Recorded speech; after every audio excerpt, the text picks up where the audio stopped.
Joining me now for his reaction, let's turn to former Republican FEC Commissioner. He's with the Heritage Foundation. He's a senior fellow there, Hans Spakovsky. Hans, great to have you on. Thank you so much. Thanks, Liz. Okay, let's break this down. Here's what's going on. Bernie Sanders in the past has used an LLC. It's in a suburb of Virginia. It's called Old Town Media. It's bought $82 million in media ad time for his 2016 campaign. No website, no phone for it, just a single family home. It's been called a front company. These are black box shell companies. What's your take on that?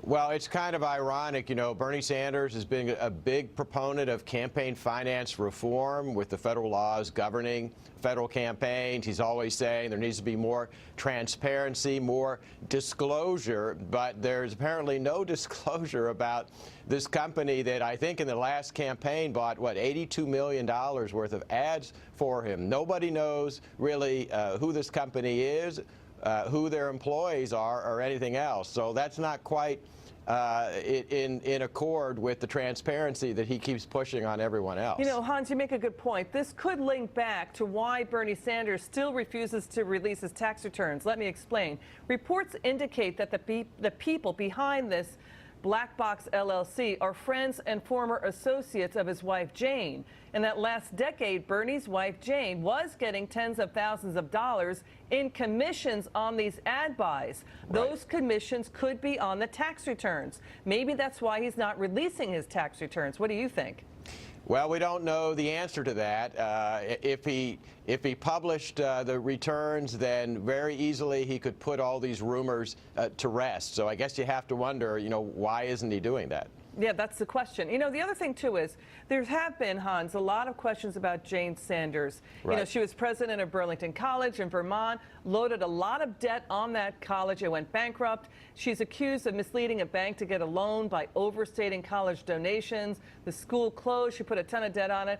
I mean, what's your take on that story?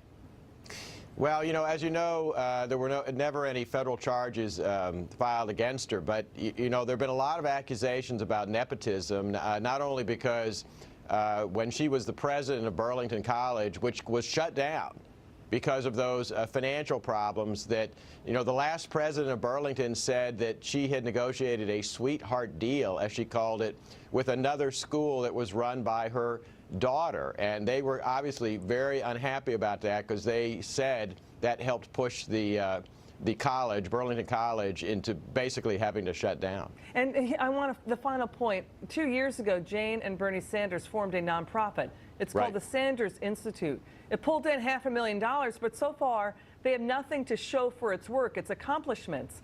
I mean, shouldn't we be digging into that too? Well, yeah, the person to ask about that is its executive director, who happens to be their son, and there hasn't been a lot of disclosure either about how exactly they're spending their money. Hans, great to have you on the show. Come back soon. Thanks for having me. Okay, for the record.